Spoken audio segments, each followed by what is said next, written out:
सन्माननीय विशाल शिवरात्री व द्राक्ष दिनानिमित्त फळ महोत्सव 2026च्या उद्घाटन सोहळ्यास उपस्थित असलेले जिल्ह्याचे माजी खासदार माननीय संजय काका, सांगलीचे महापौर माननीय शिव महापौर माननीय गजाजी बत्तू, या ठिकाणी मंचावर उपस्थित असलेले माननीय बसवराज पातोळी साहेब, या ठिकाणी उपस्थित असलेले मारुती नाना चव्हाण, मान्य दत्ताजीराव पाटील, तुकारामजी मारे, शिवाजीराव पवार, मुळे साहेब, उपस्थित सर्व द्राक्ष बागायत संघ, महापालिका, जिल्हा परिषद, कृषी उत्पन्न बाजार समिती व सर्व ॲग्रिकल्चर डीलर मॅन्युफॅक्चरिंग कंपनीचे सर्व प्रतिनिधी, या सर्वांच्या संस्थेचे सर्व पदाधिकारी व सभासद बंधुभगिनी मित्र, आता सगळ्यांच्या वतीनं खरं म्हणजे काकांना आपण जबाब दिलेली बोलायची, मात्र आता शेवटचं भाषण करायचं हे आग्रह असल्यामुळे या ठिकाणी तुमच्या सर्वात प्रथम तर तुमच्या संघाच्या सर्व लोकांचे मी अभिनंदन करतो.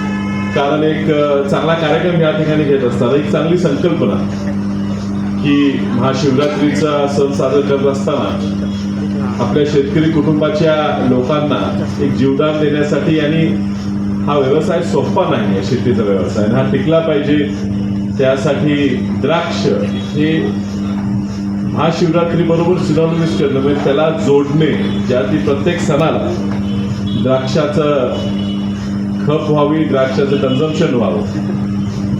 काही वर्षापूर्वी व्हॅलेंटाईन्स डेची चर्चा झाली, त्यावेळेला काही संघटनांनी विरोध केला की अशी कसं परदेशी प्रकार आपल्यात चालला आणि काय व्हॅलेंटाईन डे साजरा करत असताना, आणि तेव्हा शेतकरी पुढे आले. शेतकरी म्हणते की त्यात काय चुकीचं, त्यांना काय साजरा करायचं करू देत, तर त्यानिमित्त आपल्या शेतकऱ्याची पिकवलेली उगवलेली गुलाबं त्या ठिकाणी जर खपत असतील तर आपल्या शेतकऱ्याला त्यातनं फायदा होणार आहे. त्याच पद्धतीनं महाशिवरात्रीच्या निमित्तानं द्राक्षाचं उत्पादन जर वाढत असेल, खप वाढत असेल, त्यात निश्चितच आपल्या शेतकऱ्यांना काहीतरी ह्यात फायदा मिळणार आहे. आणि ही संकल्पना तुम्ही ह्या ठिकाणी राबवली. महापौरांना अजून पुढे जायचं जरी असलं तर कानात मी त्यांच्याकडे शब्द घेतला आहे की पुढे आपल्याला नानाचे कार्यक्षम व इतर पदार्थ हे भारतात घुसल्यामुळे शेतकऱ्याचं नुकसान व्हायला त्यासाठीच आहे. पण आता नानांनी एक दोन मुद्दे मांडले. ICDचा प्रश्न हा त्यांनी मांडलेला आहे आणि त्यात निश्चितच पाठपुरवठा आमचा चालू आहे.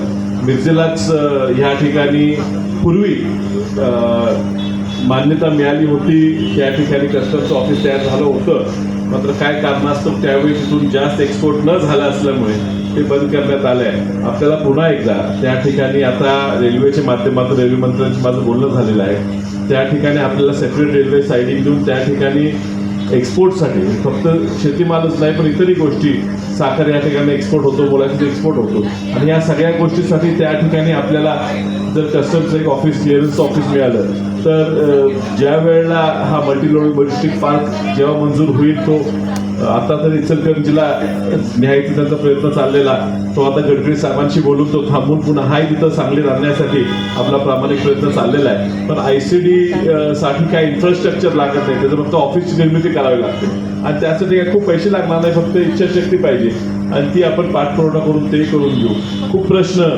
ह्या ठिकाणी शेतकऱ्यांच्या गरजेचे हे आज महाराष्ट्र द्राक्ष बागायत संघाच्या माध्यमातून या ठिकाणी होत असतात. निश्चितच तुमच्या सगळ्यांचे मी अभिनंदन करतो. तुम्हाला प्रोत्साहन दिलं पाहिजे, कारण ह्या शेतकऱ्यांच्या भविष्यासाठी तुम्ही जे एकत्रित येऊन झटताय ते पाहून निश्चित तुमच्या सगळ्यांचं कौतुक करायची इच्छा होते. सोपं काम नाही आहे शेती करणं. सुदैवानं आज संजय काका इथे माझे खासदार, आज मी सुद्धा, आम्ही दोघंही द्राक्ष बागायतदार शेतकरी आहे आणि त्या द्राक्ष बागा पिकवत असताना काय अडचणी येतात त्याचा अनुभव आम्हाला आहे.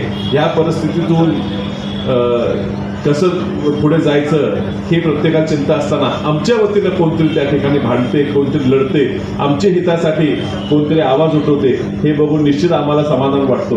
तर पाटील साहेब, तुमचं सगळ्यांचं कार्य नाना खूप चांगलं आहे, त्यामुळे तुम्हाला लागेल ते सहकार्य आमच्या माध्यमातून ह्यापुढे राहणारच.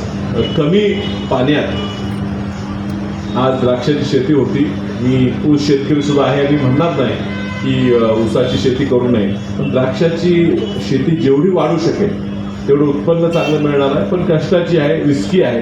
कर्जाचा विषय जो संजय गांधी मांडला तो वाईट मांडला, खूपच चांगला मांडला.